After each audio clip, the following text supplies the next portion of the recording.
Well, hello everybody.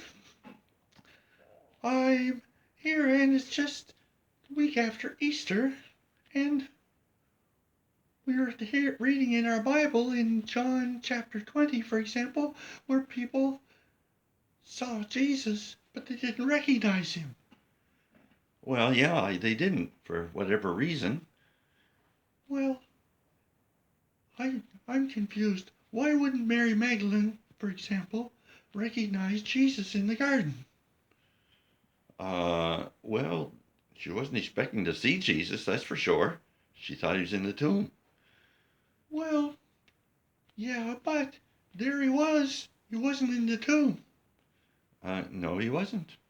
He had been, but no longer.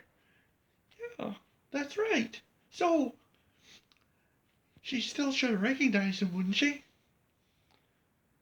Uh, Not necessarily. You're right about that because I heard a story about you. About me, what? You thought somebody was dead and you met them in a crowd and were speaking to her. Okay. Are you referring to a funeral? Yeah, I am. In the Bible we find Thomas just didn't believe. He wanted to see.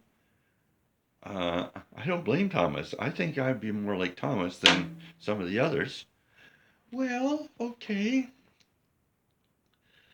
but what about Mary? What about Mary? She saw Jesus and she didn't recognize him? Yeah, well, that can happen. So, what happened with you that I heard it secondhand? So, I want to hear from the horse's mouth. Okay. So, tell all. Well, myself and another minister were doing a committal service uh, at the cemetery, and we done all the words and committed the person's body to the ground and to Jesus, and then we were going around, and I was speaking to everybody in the family, and guess what? Yeah, you met the woman standing there. Yeah, I was there, and I going around, and I looked up at this lady, and I was sure that I had just buried her, but there she was standing in front of me. Whoa. So, what did you think? I didn't know what to think. Yeah, so, tell me more. Uh, I hate telling stories on myself. Well, we started this, you may as well finish it. Yeah, well, I knew the woman had family from Maine, and there's a lot of family there that hadn't been there for her funeral, but this was spring in May, and we were doing the committal service. And like I say, we committed her body, and there she was standing there, or at least I thought it was her. Yeah, I bet you were surprised. Yeah, I knew that there had been, I just couldn't figure out what was going on for a minute. I was so much in shock. Yeah, I bet. Well, another pastor was there, and we were doing this service together, and he said, "You had an awful shocked look on your face when you met this lady's sister." I guess so. How was that? Well, I knew that she had a sister in Maine. I didn't know that her sister was her identical twin, and so that really shocked me, and it kind of reminded me of the goings on in the Gospels around the resurrection events. I didn't recognize the I recognized the lady, but I knew she was dead. She was buried, and yet there she was standing there, And for probably 30 seconds, I, I was, I guess I stood there with kind of a stunned look on my face because the other pastor said, "You looked awful shocked and surprised when you met this lady's sister. You didn't know she had a twin, did you?" Yeah, I guess that would be a surprise.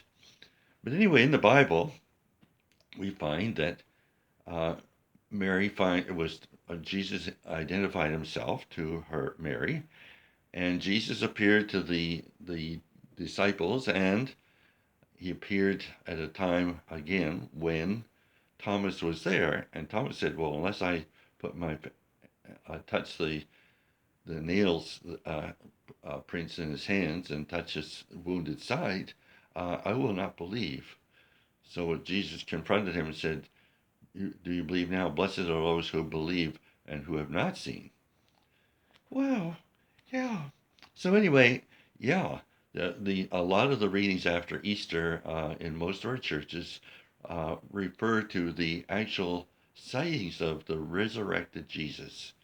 And so we know that Jesus rose from the dead, he conquered death, and we have now life everlasting if we have put our faith and trust in Jesus. Yeah, I guess that's right, but I heard that story about you, and I thought it was funny. Yeah, uh, when I look back, it was kind of funny, and I've told the story, and I think probably somebody told you the story that heard me tell the story before. I used it a couple times in my Easter sermons or after Easter sermons about the resurrection, and we shouldn't be too hard on Mary and the ones that saw but didn't believe, or found it hard to believe, didn't recognize Jesus. The disciples on the road to Emmaus, we find Mary in the garden, we find Thomas wanting to see before he would believe. But this is all to show that Jesus really, really rose from the dead. We have all these eyewitnesses. Yes, that's the good news, all right. And so we hope everybody now will believe and not doubt, not like Thomas. Well, Thomas went on to be a wonderful witness. We don't find that so much in the Bible, but we find in historic events that he too was martyred, and he had gone forth and proclaimed, telling everyone he had seen the risen Christ. Wow, what an experience they had. Yeah, and someday we will see Jesus. If we're a Christian, we will see Jesus, and we'll meet him in heaven. Amen. Well, it's interesting times when we get to the Easter story and the after Easter stories. Yes, but the thing is, remember that these things are told to us to show that Jesus is really risen from the dead. He really rose from the dead. Okay, yes, that strengthens us, doesn't it? Makes our faith stronger. Yeah, it does. So, you have a good week, Gabby. Yes, I will. Amen. Good week for all of us. Yep. And remember, Jesus is alive. Jesus is in control, no matter what's going on in the world. And that's the important thing. Yes. So have a good week, everybody. Amen. Amen. See you next week, if good Lord willing. Yep. Good Lord willing, creek don't rise. We'll see you all next week. Bye for now. Bye bye.